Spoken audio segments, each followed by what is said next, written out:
episode of Cardinal Film Fights. I'm your host, judge, and moderator, Mark Rollins. Today we have Drew, Kyle, and Tyler with us, and they are going to fight. But before that, we're going to have them introduce their name, their major, their year, and a fun fact about themselves. So we'll just start with Tyler, go to Kyle, and then Drew.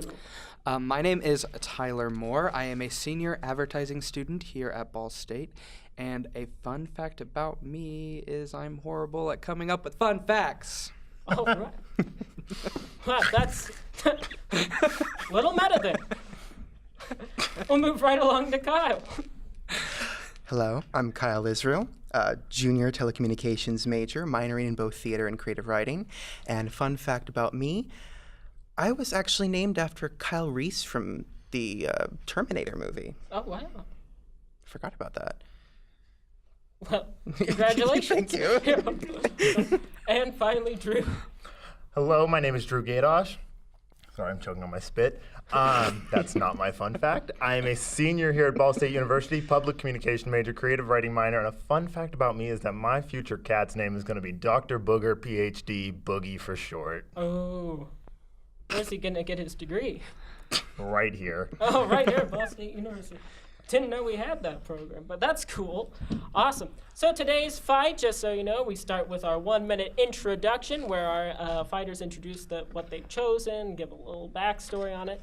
Then we go into our 5-minute form where they duke it out. They slash each other's throats. It gets bloody. It gets messy. You'll love it. It's gore. And then we finish up with our 30-second conclusion where we tie it all up, wrap it all up in a nice, neat bow, and then I make a decision. And then then it's over. It's quick. It's like that. So, without much further ado. Oh, wait, no, there is ado. I have more ado. So, don't forget to like and retweet our tweets so that you can win a $10 AMC gift card to see a movie that you like. Don't go see a movie you don't like because that's a waste of $10.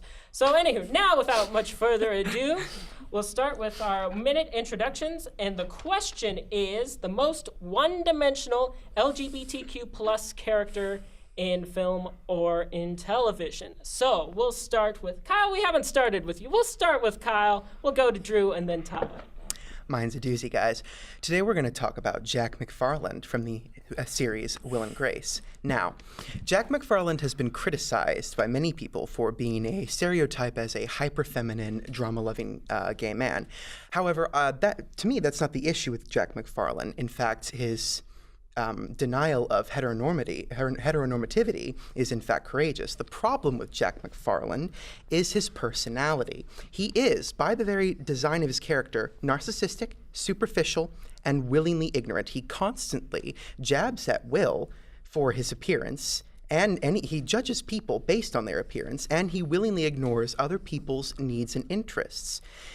Look no further than the episodes entitled Fagmalian if you need to see this in action. If Jack McFarland had his way, the entire world would be just Jack, and he has never changed throughout the series, so he remains a one-dimensional character with zero depth. Move right on to Drew then. All right, I'm going to try and say this very nicely because a lot of straight women out there love this character, but I'm going to be talking about Elio Perlman from Call Me By Your Name. He is a conceited, pretty twink in Italy who seems to fall in love with what I consider a straight man. Really, all you need to know about this character is, one, he says his own name during sex. That's where they got the title of the movie from. Two, he battles with his own sexuality but does nothing to move forward with making himself feel better. And three, he does some unsightly things to an apricot that you don't want to see. Other than that, he's played by a straight actor who has outwardly said in a few different interviews that he felt strange being in a same-sex relationship on television, as well as the book and the character were written by a straight author. So there's really no backing on this gay character. And we'll finish up with Tyler. Okay, for my most one-dimensional LGBTQ character, I actually chose a couple. I chose Mitch and Cam from the show Modern Family. I think that the show, while somewhat progressive, still plays on this idea of a man and woman in a relationship, especially in a queer relationship. And while we do see them as fathers and having jobs, pretty much every conflict that they come across in the show or everything they have to overcome ultimately comes back to their sexuality. All right. Well, let's start with our 5-minute forum. I would like to start by saying that Jack McFarland is the precedent that I set my own personality off of. So the fact that you think he is one-dimensional means that you think I'm one-dimensional, Kyle. Well, So if would the you shoe like- fits. Oh, goodness. Jack McFarlane is narcissistic, superficial, and willingly ignorant. I will repeat it as many times as necessary. And the important part of being a one-dimensional character is that no change occurs. He has a son, but with his son, he only interacts in selfish means. He takes care of Karen at the end by becoming the breadwinner, quote unquote, but he does this through selfish means. Everything about him is self-serving, and this does not change. He lacks depth. The problem isn't in his hyperfemininity and his drama living. That's not the problem. The problem is he is a zero depth character. That is why he is one-dimensional. Literally one-dimensional, no depth. Just I feel like we do get to see a little bit of dimension in him, but only kind of when he's dealing with Will. I feel like his relationship with Will, we get to see emotions. We get to see him not being so narcissistic and kind of wanting to be there for Will. I mean, there's an episode where I just think that, like, I lost my train of thought. I will get back to it. Yes, I think in his relationship with Will, we get to see him being sometimes empathetic, and I think I would agree with you. I think Will and Jack show the relationship of two gay men who are not romantically involved. I think there is going to be a dynamic that does kind of come with a little bit of shade throwing, a little bit of poking fun at, but I don't think Jack ever does it from a hurtful place. I think Jack is there to, I think Will is at this point where he is being so, he wants to be so masculine, he doesn't want to appear as gay, and Jack is willing to try and pull him out of that shell by doing this for him, and I think Jack is doing a really good job with that. I fully acknowledge that Jack McFarlane is a foil to Will Truman, but I don't believe that that changes the fact that he has zero depth. On the note that he has empathy towards Will, this is kind of self-serving in that Jack McFarlane is implied to secretly have feelings for Will Truman. He evades this by constantly calling Will fat, even though Will is not fat. And this does not change throughout the course of the episode, of the entire series, actually. I have not seen the reboot, but that's only because I do not have access to it. However, I would make the assumption he does not change in that, because the character is designed to have very little depth. That's the joke. The joke is that he has no depth. It's just Jack. But the joke is that everyone in Will and Grace has no depth. Oh, well, that argument can also I be have seen some of the reboot, and I actually do think they improve on his character a lot. I think I'd be happy to see that. Yeah, I would give it a chance. Well, the only reason I haven't seen it is I don't have access to it. Let's be honest, there's still problems. While we're here, can I just make the point, and I would like to say this, because one of my main arguments was that Timothée Chalamet, who plays Elio Perlman, is a straight man. I want to get that through everyone's head. This is a straight man. Sean Hayes is a gay man playing a gay man. Yeah. Jesse Tyler Ferguson is a gay man playing a gay man. Now, his husband isn't, but the argument is most one-dimensional character, not couple. For Elio, here's my problem with saying that Elio himself is a one-dimensional character. First off, I think that his character fits the plot of the movie perfectly. I think that you can't really say Elio is one-dimensional because I think the plot in the movie itself is one-dimensional. So that's helping my point. I think that the movie I think his character in the movie, we see glimpses of his personality throughout the whole show. I mean, the whole movie is based off of the story of his mind, in his mind.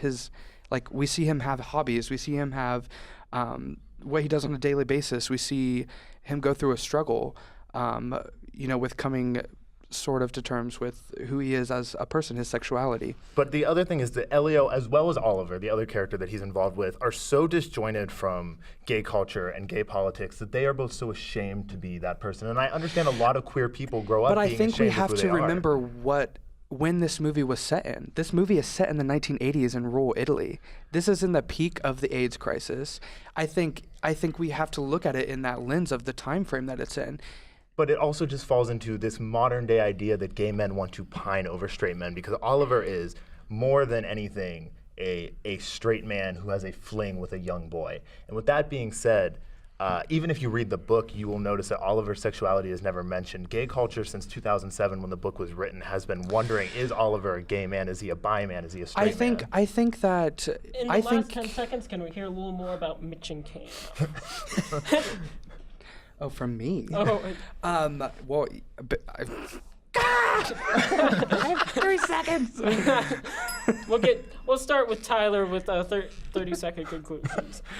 Yeah, so basically, we see the somewhat progressive modern day family, but it still falls into this one-dimensional, typical man of a relationship, woman of a relationship. There's flamboyant stereotypes all throughout one of the characters, and that's how he basically is portrayed on screen, and it's just a man and a woman. And every conflict, every battle they go through ultimately comes back to their sexual orientation. We'll go to Kyle next. The issue at hand is much less about stereotypes and much less about whether or not the actor playing the character is actually gay. The issue is about whether the character develops. That is the definition of a one-dimensional character. Jack McFarland, just Jack. That's so fitting. It's all just about Jack. There is, that's the joke of the Will and Grace show, is that Jack never cares about anyone other than himself. Even when he's being empathetic, it's for selfish reasons. And we'll finish with Drew. I'm at a loss for words. What I've noticed from this whole argument is that not only are we arguing about one-dimensional characters, we've argued one-dimensional plots. Because it seems like each of our stories that we're talking about are one-dimensional, but I will sit here and say that Call Me By Your Name as a movie is one-dimensional. It is a part of gay culture that needs to be erased because it was written by a straight man, and what he said was about 4 months, who himself has never had really any experience with gay people, and that's how he wrote this character, and the character shows. I'm sorry, did you get your conclusion from me, or was that Bye, what Mary. you had on your paper? Claws.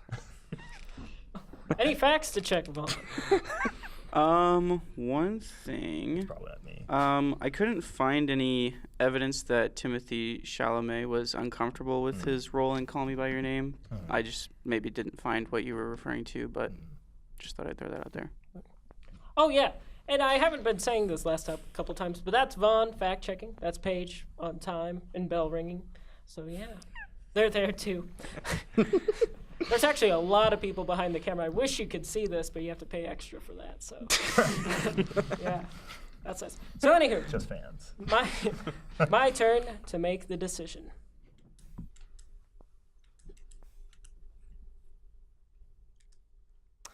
Let's see. I'm gonna give first place to Kyle, second place to Drew, third place to Tyler. Oh, Tyler, I'm so sorry. I'll come back with a vengeance.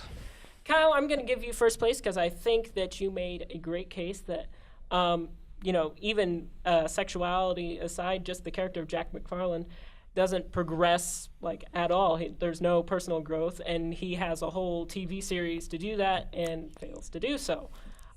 Drew, I think that the medium is kind of what got me with yours, just because a movie provides less time frame to really show any progression, whereas I think Kyle's point was only emphasized by allowing a TV series to show the stagnation. But I think you made some excellent points that, given the background of who this was written by, the time it was written, that there really wasn't any room for multidimensional view perspective on this character.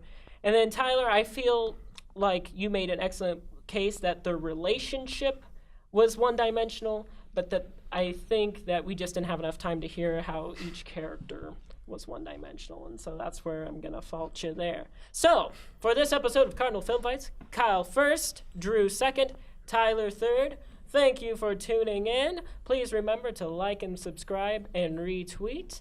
Thank you again, and I am your host, judge, and moderator, Mark Rollins. Yeah.